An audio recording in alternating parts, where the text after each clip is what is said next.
it up, you can't stay down. You think this must be the end of the line, but I'm here by your side, holding on, holding tight. Come on friend, let's move on to a higher place. Jello, ọmọ kìí sojo, ṣe bólúborí ní wá, a ó borí dandan o. Má ṣe sùn, má ṣe rẹ̀wẹ̀sì, má ṣe iyèméjì rárá rẹ̀ mi, má ṣe fòyà, má ṣe bẹ̀rù, má ṣe fà sẹ́yìn rárá, ìṣẹ̀lẹ̀ o. Jello. It's all about transparency, accountability, consensus, responsiveness, and inclusiveness. The leader, not just talking, he is listening.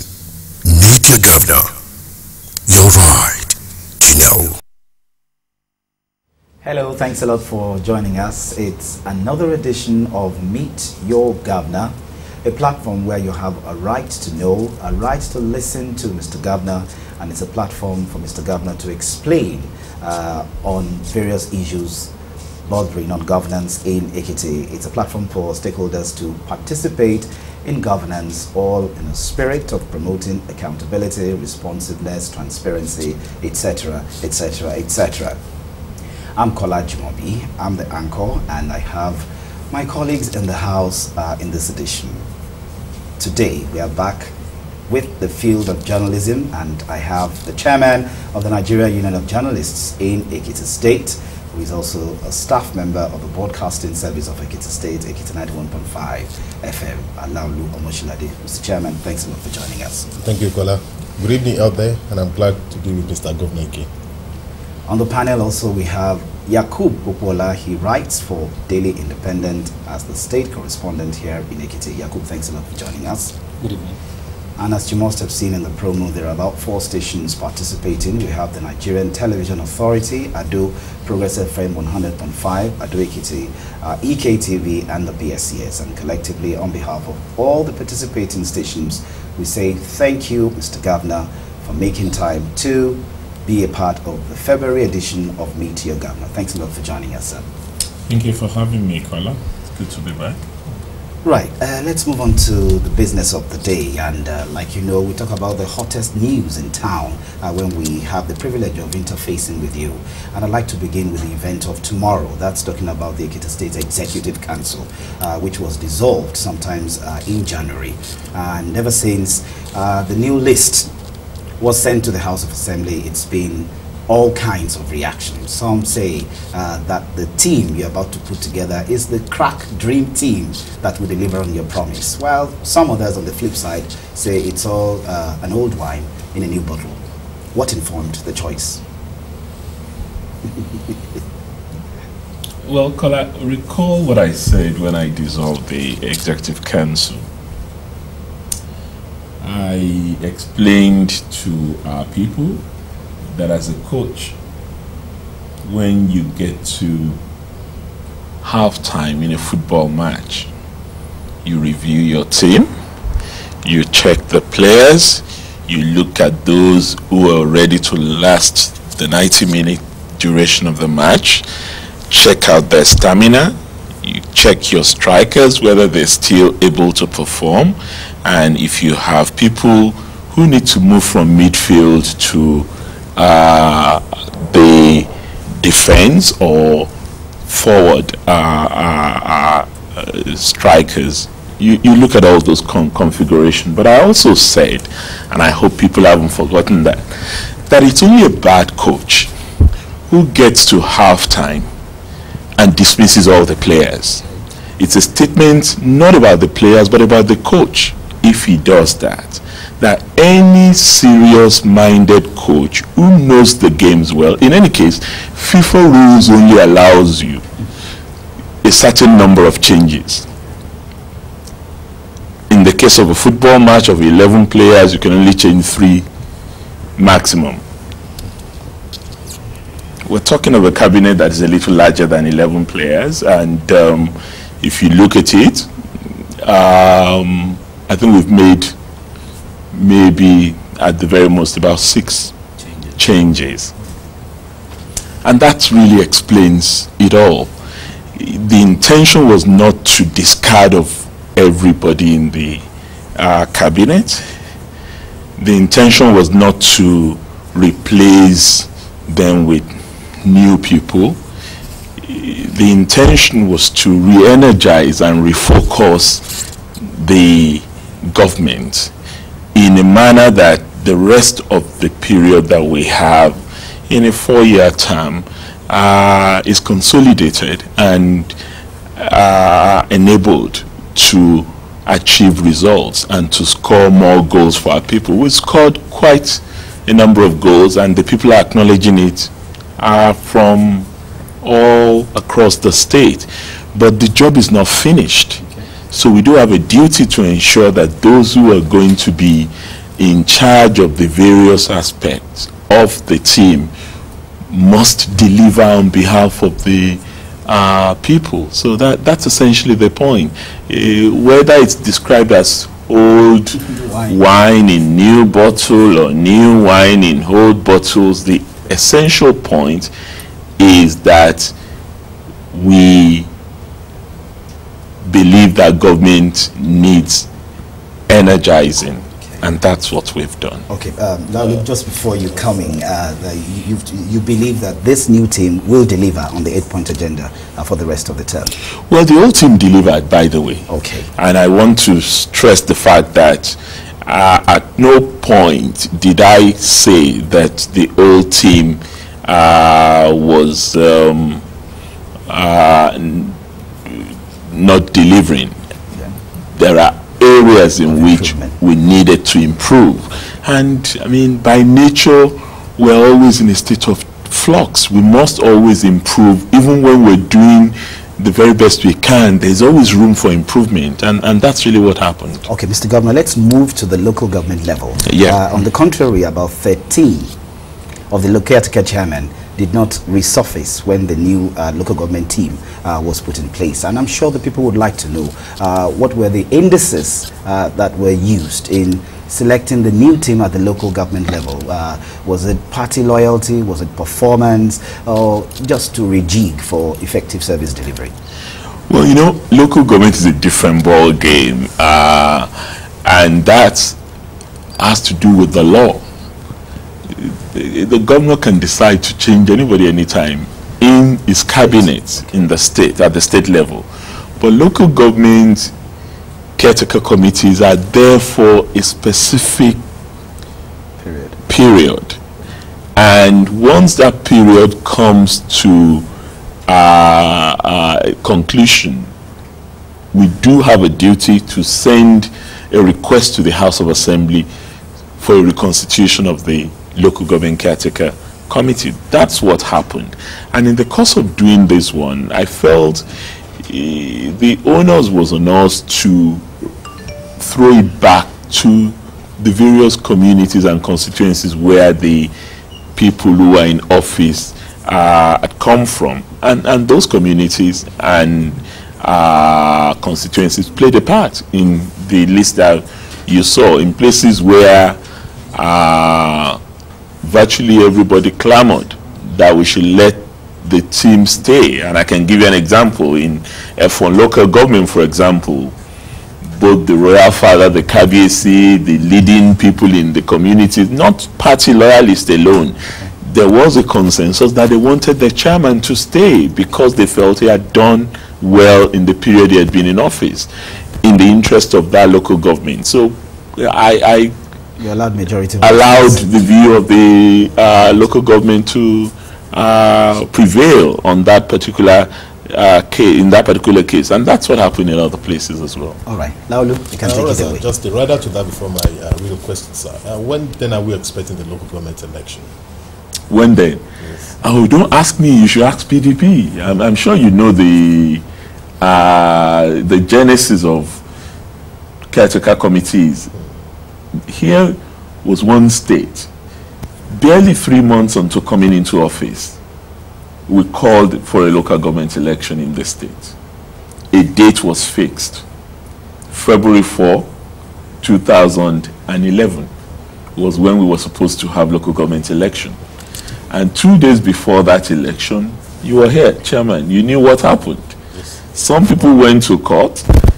They managed to get an injunction against the local government election. We, as law-abiding people that cherishes the importance of rule of law and justice, we allowed what the court said and postponed the election. And the case has been in the appeal court ever since. Once a judgment is given and we've come to that end of the road, you can be sure that we will call a local government election. We're not afraid of a local government election. That's why we called one in the first instance. And depending on what happens, we will still be willing to organize a local government election. Right, so it's a matter for the courts to settle. Thank you very much, sir. On job creation, sir, we're aware that job creation is a very laudable aspect or program of your administration. Yeah. And we are aware too that a lot of volunteer corps have been employed by your administration. But some of them are alleging that they are being short paid or not being paid for months. What's happening to what's this situation, sir? That would be news to me. I don't believe that there is anyone who is being short paid or not being paid. You know what I know is that we have people who have been otherwise engaged. Many of the people who are on the volunteer corps scheme, they've been there now for close to 2 years. Yes. Some of them have managed to gain employment, legitimate employment also, but they still want to remain on the payroll of the volunteer corps. And we don't think that's right. It's only fair that when you've been given an opportunity to go and work elsewhere, you should vacate that space, because there's so many people who are in line to go on the volunteer. So what I've then ordered, I've directed the Directorate of Job Creation and Employment to do a comprehensive review of those 5,000 odd people that we currently have in the volunteer corps, because some have gone to traffic management agency, some have gone to the emergency service and fire brigade work, some have gone into teaching. So it's important for us to be able to assess precisely what has happened to those. Another point that I've had to bring up is that there are those who just collect it and don't do anything, and I find that unacceptable. It's not a freebie. We're not just throwing government money away, that you collect 10,000 and you don't do anything for the state. You have to be made to do a job of work. So there is a whole comprehensive review of the exercise. Yakub. Sir, Your Excellency, just similar to what my chairman asked, I learned that this should be of a team that the state government and the local government is also having something similar.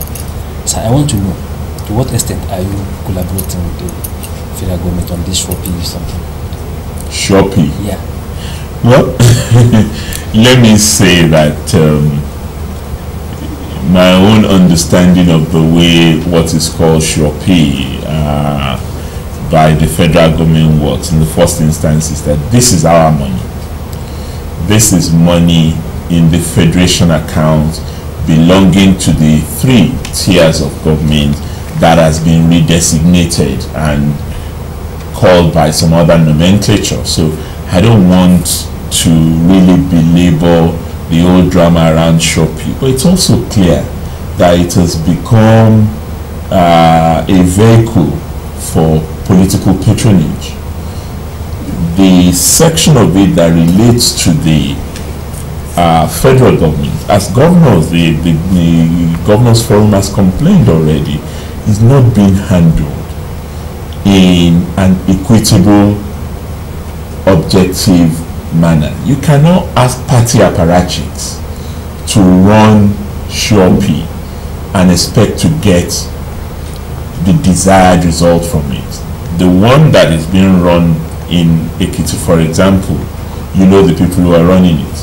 When I set up an implementation committee for the state version of this, which we call the intervention and empowerment program, state intervention and empowerment program. What I did was to ask one of the most distinguished elders in Ekiti, Chief Belefalebo, to chair the committee. I had the likes of Reverend Ijason, then the market women had their representative, the drivers union had their representative. That was the way this was put together, so that just like our social security fund, anyone who is qualified gets it. It does not matter whether you belong to Labour or ABGA or PDP. If you are an Ekiti person, a resident here, and you're qualified and you've put in your papers, we will give you whatever is your due. In our own version of the Shopi, for example, that's what we're using. If you go to Obadejugbe General Hospital now, that had been abandoned in the last government left, that's what we're using to complete that project. And the local governments are using their own Shopi the best way they deem fit. We use it for health programs, we use it for empowerment. The tricycles that we procured a few months ago came from the Shopi fund. So those are the kind of specific things, and at the end of the day, that committee will render a report to Ekiti people on precisely what the money is being used for. And it's on projects that are very dear to the hearts of Ekiti people. Water, health, rural transportation, those are the things we're using Shopi for. I don't comment too much on the ones that is being peddled around, in which they're distributing all sorts of application form for party people. I don't have a problem. The people who get this are Ekiti people too. That's fine. But let it be done in a transparent manner. It is not the job of KDACs to be drawn into who runs Shopi or not. I think that is dragging them into a matter that rather should be handled by government and independent authority. And I hope that our KDACs would exercise a lot of restraint in getting involved in something that might affect their own integrity and objectivity as far as we are concerned. But the Shopi that they're running, we'll see how far it goes. All right, then the program is okay. But one of the programs of Governor explains like this, sir. The governor did promise that there will be an employment exercise very soon. That was about 3-4 months ago. When are we expecting that, sir? Employment exercise? Probably employing about 700 Ekiti youths or so. We're always employing people. Right now, we're conducting employment in the teaching profession, for example. And that would not necessarily be advertised, because people have applied over time. They send in their CVs, even in an unsolicited manner. The Teaching Service Commission will match that against subject areas that we're looking for people to fill vacancies in. And I've approved that such consequential vacancies should be filled. So employment would always go on. We recruited not too long ago accountants in various sections of the civil service. We just recruited magistrates and customary court presidents. So we are always recruiting. And it's on that cheering note that we have the very first break on the program. It's Meet Your Governor. When we come back, you would have the opportunity to participate. We have two lines as usual. One for SMS is 0816728494, and the other one, which you can call for the benefit of those listening on radio, is 08038277023. Now we ask, if you have an opportunity to meet the governor, what would you ask him? Take a look. Transformational agenda represents our vision for a greater equity, where the business of governance is not only transparent, but accountable and responsive, where we create optimum opportunities citizens' life and attract investments. Where quality education is a right, not a privilege. Where good and cheap healthcare is not a luxury. Where our land is evergreen and no single child goes to bed unfed.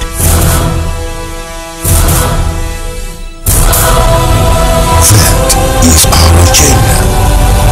Just keep faith.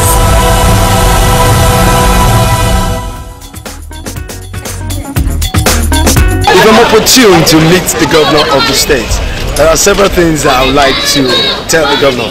First thing first, let me just get a little bit political. I would like the governor to champion the cause of the Southwest integration, which should have human face and not political face, engaging the youth. The movie production, movie industry is a very big industry today. I see a situation that one of the states in the Southwest, with which I believe that EKTV has the resources, you understand, to have a very big film village. Ibi tá ti nídìí ẹ̀ gan mo ṣe lẹ́nu ọjọ́ mẹ́ta yìí irú àwọn ọmọ tí ò níṣẹ́ lọ́wọ́ yẹn tó ń dà lóru yẹn tó ń ba ilé jẹ́ onílé ò gbọ́dọ̀ sùn èèyàn gbọ́dọ̀ sùn sínú ilé wọ́n á dé wọ́n á ba ayé wọ́n á yìnbọn lù ú lẹ́sẹ̀ wọ́n á sa ládàá wọ́n á sa lú gbogbo ẹ̀ à ń fẹ́ kó jọ kó help wa fún gbogbo kinní wọ̀nyẹn kó jẹ́ kọ́kàn mẹ̀kúnnù kó balẹ̀ dáadáa. I'll tell him that we have been getting reports on how well he's doing there. And I would want to implore him to do more. Concerning some rural areas that the governor have not been touching, we would like governor to seek further and to put more effort into all these things. The little thing I want him to improve on is on the pensioners. The pensioners, some of them are earning below 20,000, 30,000, having worked for a very long time. These things should be looked into and try to harmonize whatever the federal government or the circular that has been put forth on the pensioners, so that everything will be okay. People will be happy. The pensioners will be happy. Everybody will be happy. Ó wù mí láti pé kí gómìnà gbogbo nǹkan tá a ní ìdílé kó ṣe fún wa. Àwọn obìnrin náà ìyà ń jẹ wọ́n láti pé ká ṣiṣẹ́ àníjì iṣẹ́. Wọ́n fún wa níṣẹ́ ká ṣiṣẹ́. Ìjàre tí ń bá dúpẹ́ lọ àbára ó tíra ìgan ṣùgbọ́n ó kú nǹkan ó yẹ kí ṣe kù á ọmọ rẹ̀ láyà. Ẹ̀ á túlú ṣe kẹ́ ìjàre kérò tọ́lọ́run kẹ́ bá mú díẹ̀ ṣe ó ra. Kẹ́ ìjàre kẹ́ bá mú ṣe ó ra. Ìdákẹ́ ẹ̀tọ́ ọmọ okó lè pọ̀ jù nínú ra. Ìdákẹ́ ẹ̀tọ́ ọmọ lè pọ̀ jù. Ìjàre kẹ́ ṣàánú ra kẹ́ bá mú ṣe ó ra.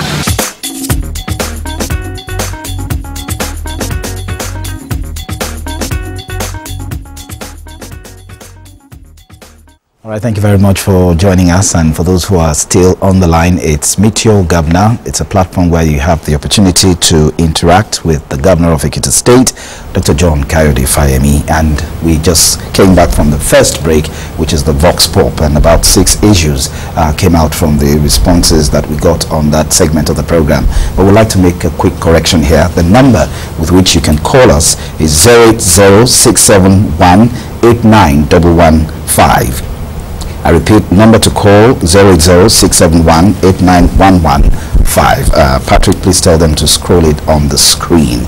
We expect your calls. But before we have the calls and before we go to the text messages, I'm sure that Mr. Governor would like to respond to the issues raised in the Vox Pop. Someone talked about Southwest integration having a political face. Another gentleman talked about rural development should be stepped up. Pensioners want their take-home to be increased, and women need jobs, and then the sweepers to want to save our soul for Mr. Governor. So these are... Okay. Regional integration is not essentially a political project. It's a developmental project.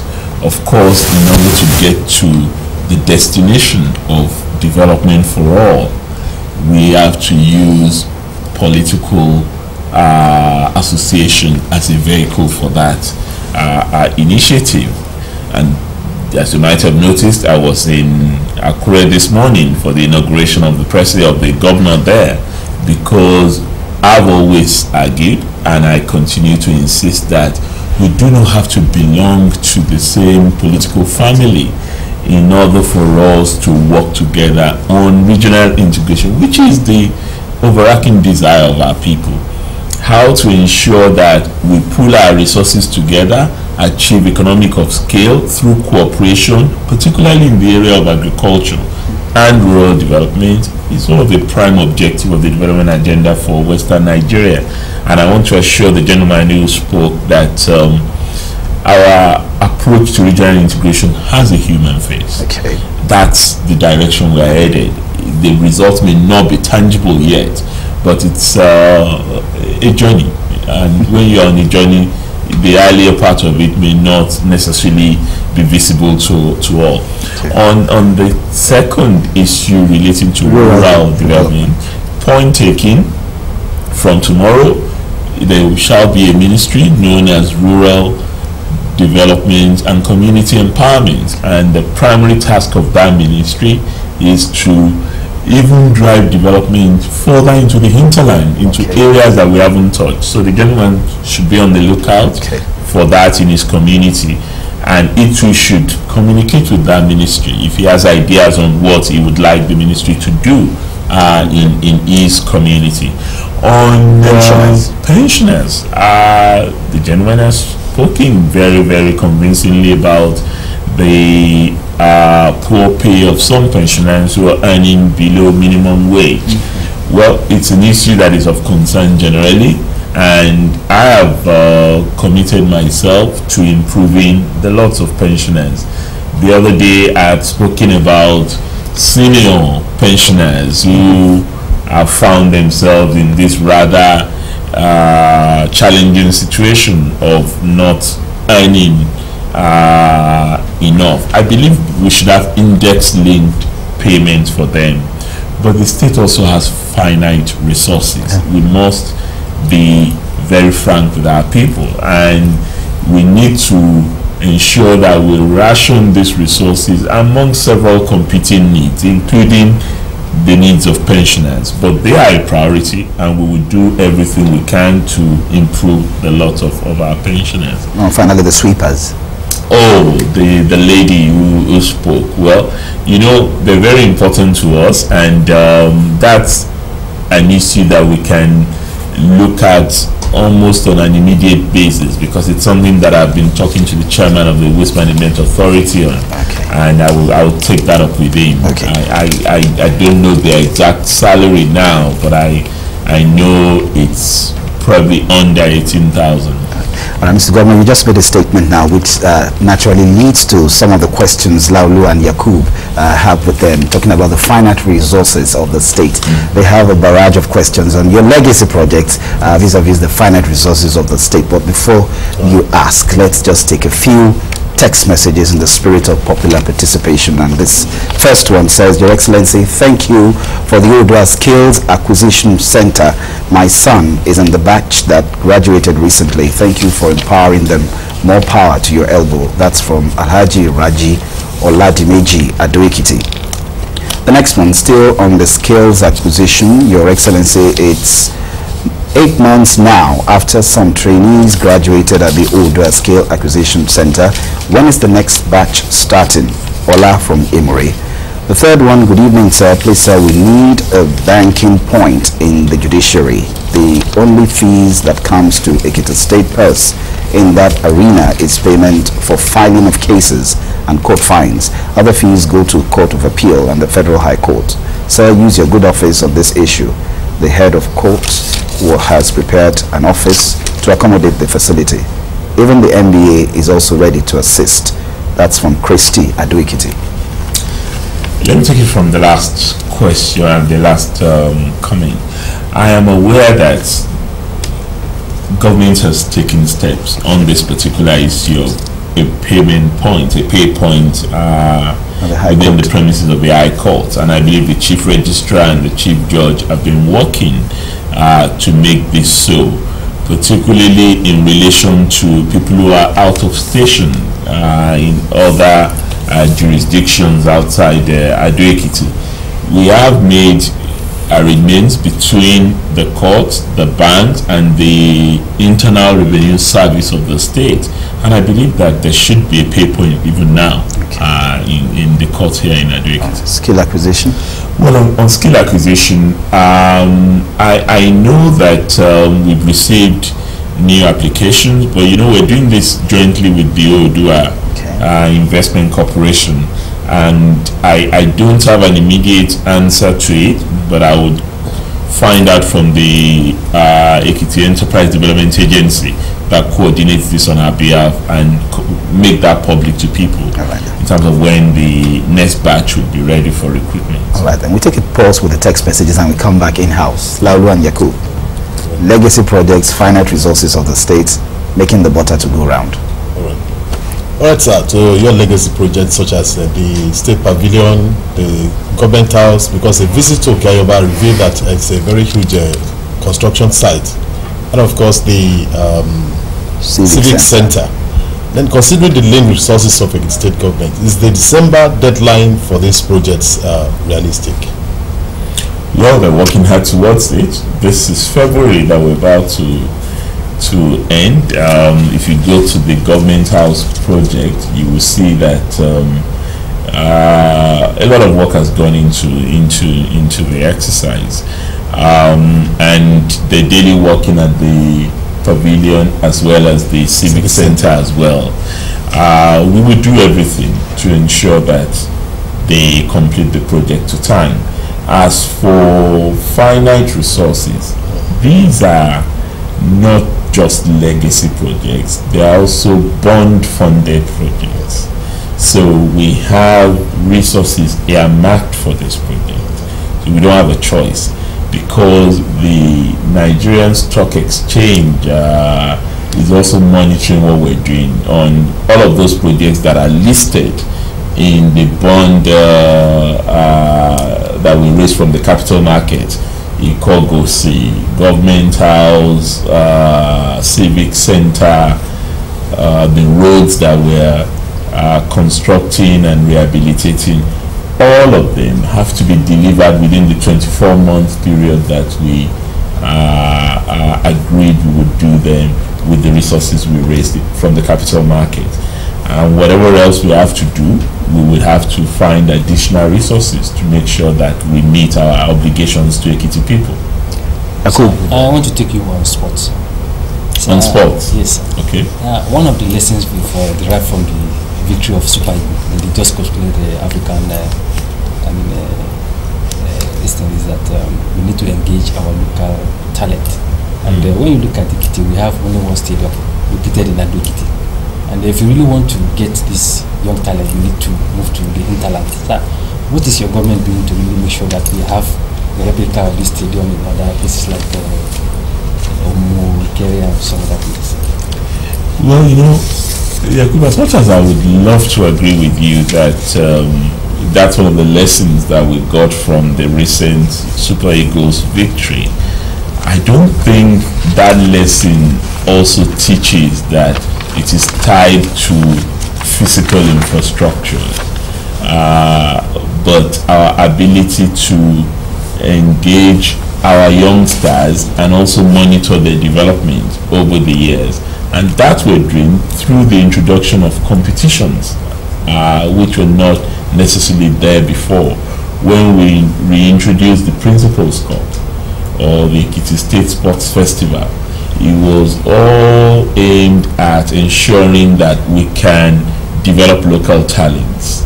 And the idea behind the sports academy that we want to put in Ikogosi is also that we want to find every avenue to ensure that we increase involvement in school sports. And if you look at what we did in the last academic session, we procured sports materials for all schools, and this is going to continue.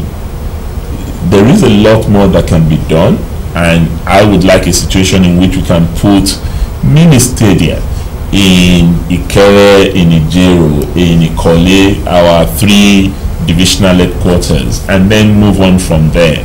But a lot depends on what we're able to do in schools too, and I would want us to revive sports a lot more in our schools, particularly our secondary schools. They used to be the the source of promising sportsmen and women in the past. The academicals who then became the junior Eagles or Flying Eagles players before they graduated to the Super Eagles, they came from that route, and I think that's what we need to return to. All right, I'm getting signals that we have the first caller on the line. 0806-718-9115 is the number. Hello, good evening. Hello. Hello, good evening. Hello. Yes, good evening, sir. Hello, good evening. Yes, sir. Yeah, this is Prince Michael Ogungwe from Yemen. Prince Michael Ogungwe. Yeah, from Yemen. From Yemen. Could you please move away from... Thank Mr. Governor. Okay, yes, you're on to Mr. Governor. We are really proud of him. First and foremost, about the bridge that's under construction now. They call it LA Bridge between the Tapaji and the Yemero. The bridge is a very powerful, strong bridge, and we are happy that the government is doing that for us. Secondly, I want to remind the governor that Yemero community needs potable water. The dam is so close to us, and we'll be grateful if Mr. Governor could help us out so we can have potable water from the dam that will link up to Yemero Kitty. That's what I'm asking Mr. Governor. Thank you. Thank you, sir. I had the one about the dam, but the bridge. The bridge is just a commendation. He says the the one where, because we're doing the bridge now. Yes. He's giving your administration a thumbs up for that. Okay. But he now wants us to address water. There. Yes. They're close to Itapaji Dam, and it's a question of reticulation and pipeline. And I believe that we're already in the course of laying pipelines in the area so that water can get to the community. But I want to thank him for the observation. I will check with Water Corporation how far we've gone with that. All right. 2 months ago, we raised an issue that has to do with the X-ray machine that was faulty at the state teaching hospital. And Mr. Governor did promise then that on his way out of the program, he would check. Now he checked. Hello. Hello, sir. Well, good evening, sir. Hello, good evening, sir. Yes, good evening, sir. Okay, please go ahead with your question or comment. Okay, so I just want to appreciate Mr. Governor for what he has been doing in the state so far. And the question and what I just want to ask from Mr. Governor is that on the issue of the temporary staff in the state House of Assembly, because I'm one of them, and then most of us have been a temporary staff for over 3 years now. And then I know the issue has come to Mr. Governor time without number. And we know it's a promise, but whenever he promise, he always do it. So that is why I just want to remind him in order to remember us, because most of us, we have federal person, most of us are married, and the money will be paying us there is not enough. And then most Mr. Speaker and some people have said they don't to Mr. Governor, and then that he's going to do it. And when we know it's a promise paper, we just want to hear from Mr. Governor directly when we should be expecting a permanent village after. Thank you, sir. Staff of Ekiti State House of Assembly, some of them have been temporary for over 3 years. That's the bone of his contention. Okay, well, I'm not sure I'm the right person to answer that question, but I will try. To the best of my knowledge, the Ekiti State House of Assembly is being controlled in terms of its own staff by the House of Assembly Service Commission. The House of Assembly Service Commission is a statutory body that is really independent of the office of the governor. And I'm sure if they have temporary positions, it may well be because they don't have consequential vacancies yet that they can slot those on temporary work into. But the best I can do is investigate what the gentleman has claimed to see precisely what has been responsible for keeping them in temporary jobs for 3 years.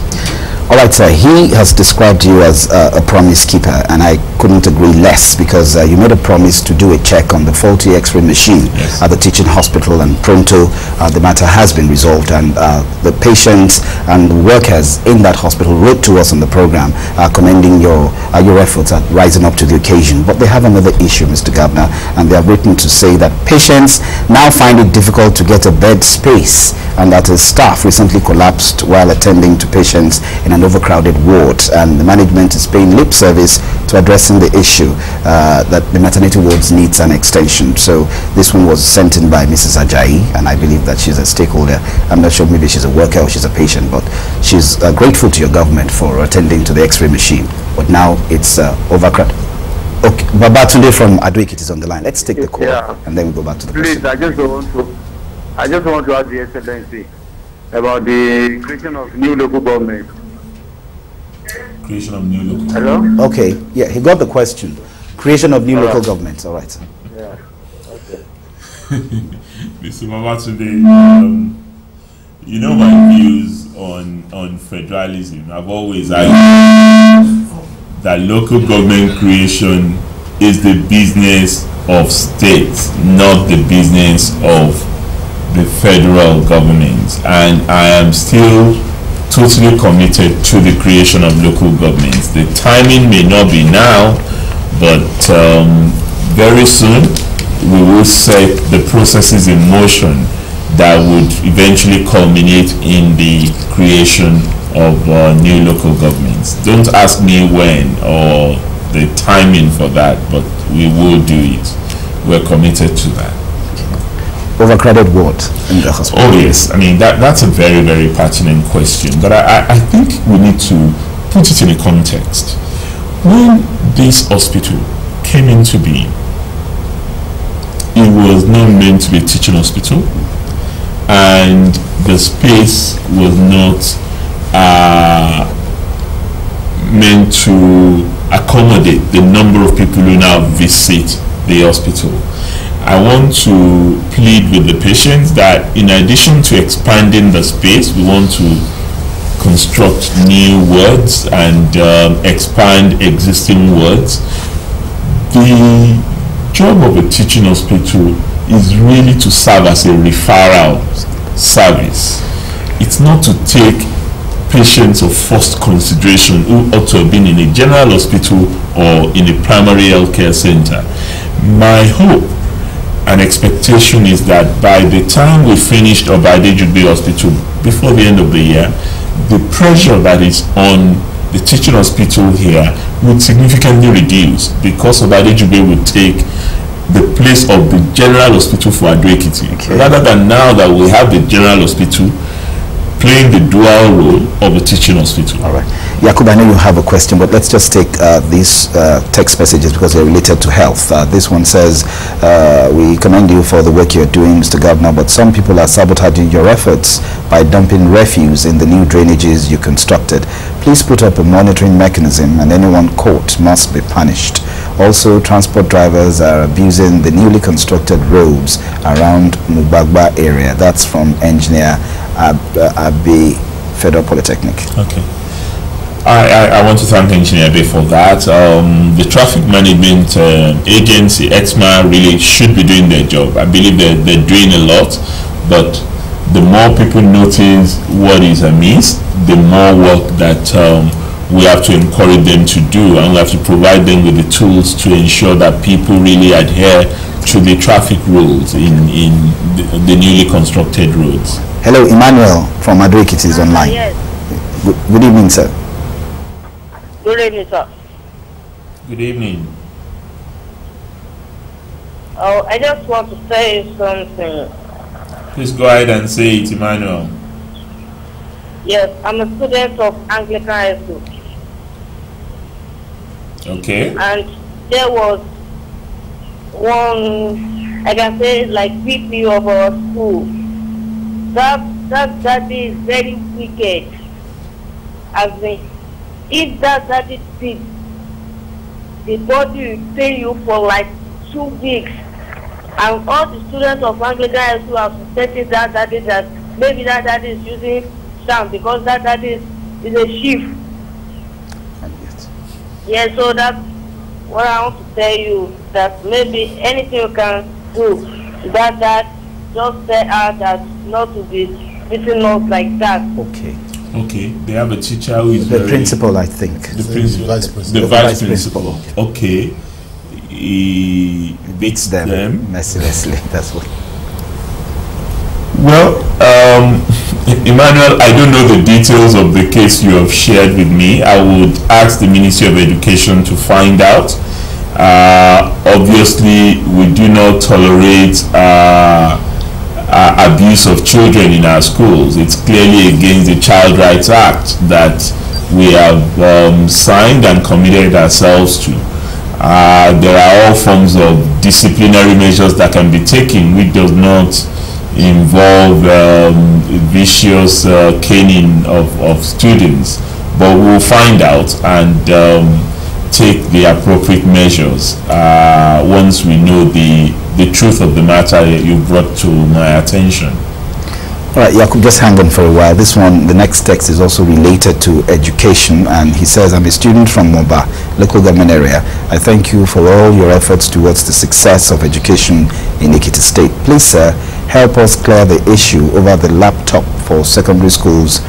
Our teachers are saying they will collect the laptops from us before we leave the school. Is this not our personal property? No, the laptops are not personal properties. For the period that you are in school, yes, they belong to you, you can take them home, but if they get lost or damaged, then your parents will be responsible. Okay. This is something that should be for the use of succeeding students as well.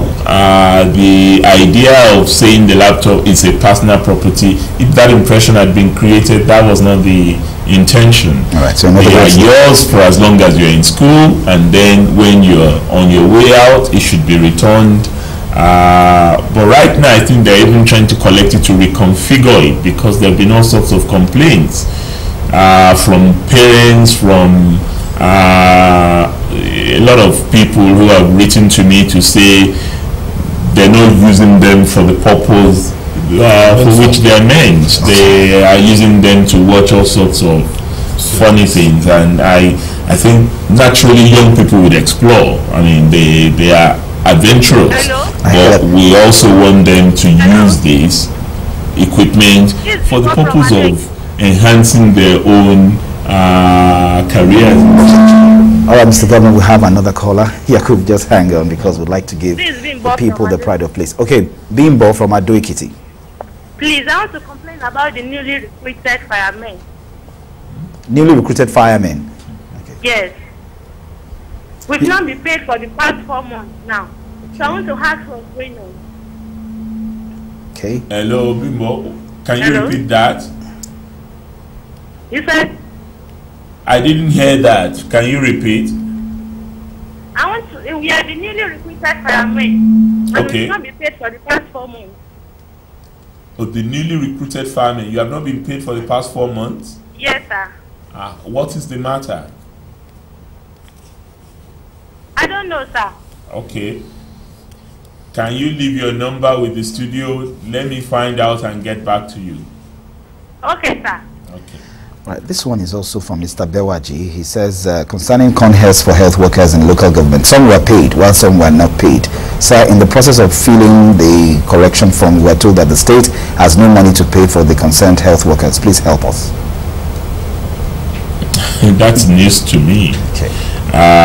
You know, what we've done is to ask people who belong to different professions, particularly the primary health care workers who are now being placed under the auspices of the Primary Health Care Development Agency, and then of course the teachers who we've moved from local government to go for screening in the various agencies.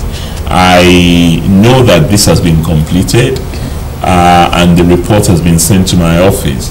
I don't think any response has come to them about the state not having money. There are modalities for paying those who are entitled to be paid, and I don't believe that government is owing anybody in this state any salary to date. No one can lay claim to being owed.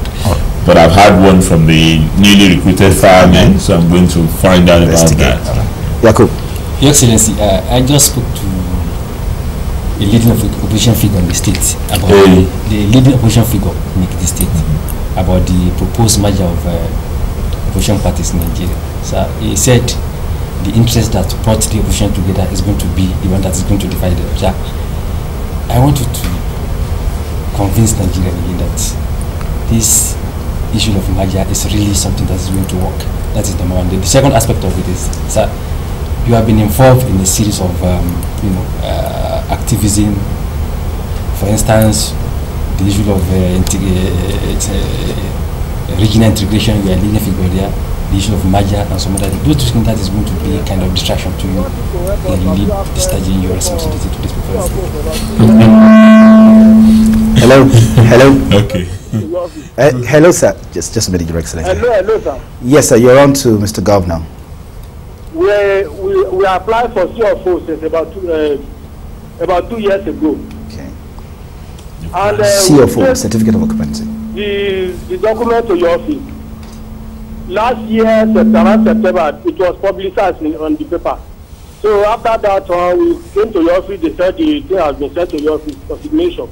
Up till now, we have been expecting this thing, sir. And we have done what we are expected to do, sir. On CFO, well, that would be news to me that you have applied for CFO 2 years ago. Yes, sir. And you still haven't received it.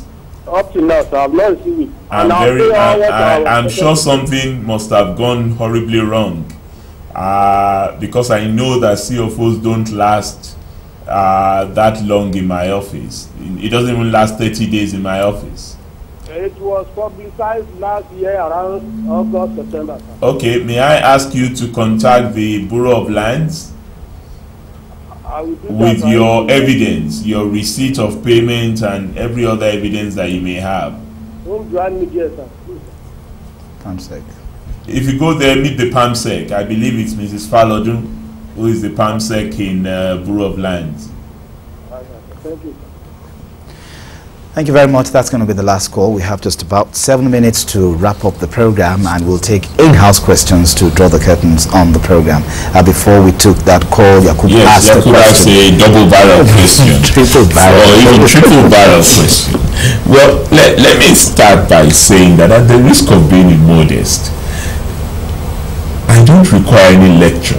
Neither does the promoters of the All Progressives Congress require any lecture from your leading opposition figure. The issue for us is, are you happy with the state of affairs in Nigeria today? If you're not happy, and we have come together as opposition parties to respond to the yearnings of Nigerians, because Nigerians are the ones who are saying to us, we cannot fight this battle to victory unless we have a viable alternative to what currently obtains. And if we have responded to that positively by putting together what we consider to be a viable alternative that is focused on an alternative agenda, not just seeking power. Obviously, we need to make sure that we get rid of the current occupants of the office in order to be able to put our agenda to fruition. All I ask you to do is go around the states that are being governed by all the parties involved in the merger and compare them to what obtains in the parties, in the governments that are of the other side. And the conclusion will be evident to you why we are not just a viable alternative, but the alternative to rescuing Nigeria from its current journey without maps. Because that is really what the characters who are running the place now are subjecting us to. But coming back to the other issue, that because I'm active, distraction, in regional integration. I'm active in the All Progressive Congress merger and formation. I'm being distracted from concentrating on the work that EKTV people have asked me to do. With due respect, I know the concern, and I think it's a legitimate concern that all of us should have as EKTV people. But I am also a good manager of my time and of my responsibilities. Maybe the time I use in pursuing that is the time that others use in party. And I'm sure you don't see me in parties. I get myself busy in other ways, and I am very committed to the EKTV project, and I believe the EKTV project is in itself going to be the ultimate beneficiary of all the work we're doing in order to place Nigeria on the right footing, because it's about devolving powers to the federating unit. It's about reorganizing the revenue allocation formula. It's about making government much more accountable to the people at the local level. And if I'm able to draw the resources to EKTV because I'm involved nationally, then EKTV would not be shortchanged in the process of transformation. I also want us to see it in that larger context, even as we remain concerned about what this might do to our people and the work I have been given here. Well, I know that you are loaded, and maybe, like we say, we save the rest for another day. We have to wind down now. But this is just a final question, Mr. Governor. A few days ago, you were reported to be in Sierra Leone, where you went to celebrate with the president, who has been inaugurated for the second time. I saw you on AIT this afternoon celebrating with your brother governor in Ondo, when he was being inaugurated for the second time. If you drive around at EKTV, you would see lovely posters saying JKL 4+4 2014, etc., etc. But none is the word from you. You haven't yet spoken whether you have a second-time ambition or not. So really would like to close this program by getting a definite statement from you. Is it? Well, I'm happy for my elder colleague in Sierra Leone. Yes, I was there. Interestingly, the name of the party in power in Sierra Leone is All People's Congress, APC. Okay. You can take that to the bank. Okay. That's a separate issue. And yes, you're right. I was in Ondo this afternoon, just to show to people that for us, it's politics without bitterness, and party affiliation would not necessarily deter us from doing what we consider to be right. The governor in Ondo is a brother. Ondo and EKTV are indivisible to a large extent, and the umbilical cord that ties us is such that whoever is in the saddle here must always find a way to work with whoever is governor there, regardless of party affiliation. And that's the point that I was making. And I was also representing my colleagues. I was asked to represent my colleagues in the Southwest, and together with Governor Makura and Governor Shetima of Borno, to represent our colleagues in the APC. Outside of that, what was the other question? Well, the last... exactly. Well, you know, politics is in the air, but I am still focusing on governance. That's the job of what EKTV people want me to focus on.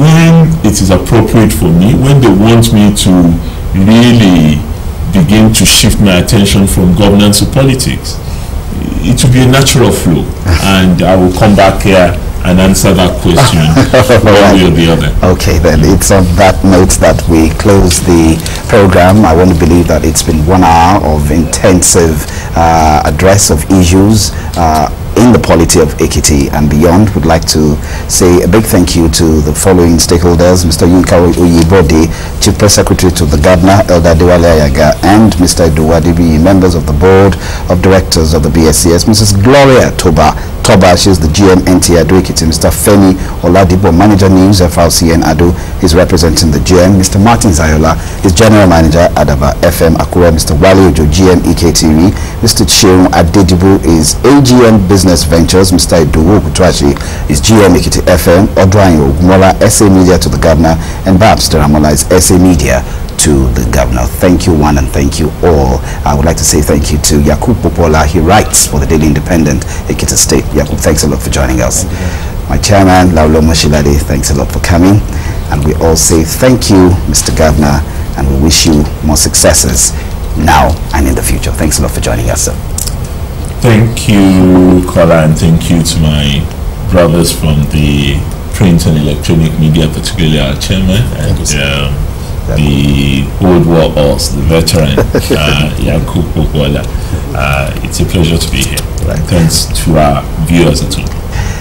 Let's do it again together by the grace of God next month.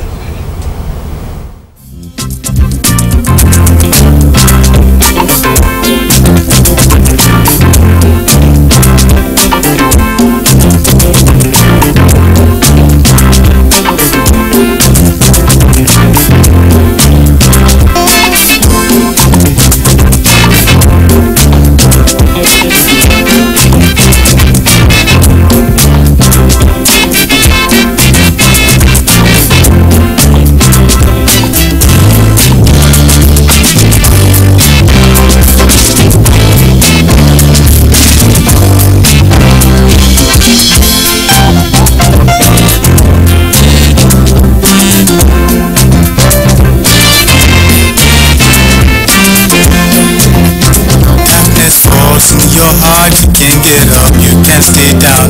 You think this must be the end of the line, but I'm here by your side, holding on, holding tight. Come on, friend, let's go.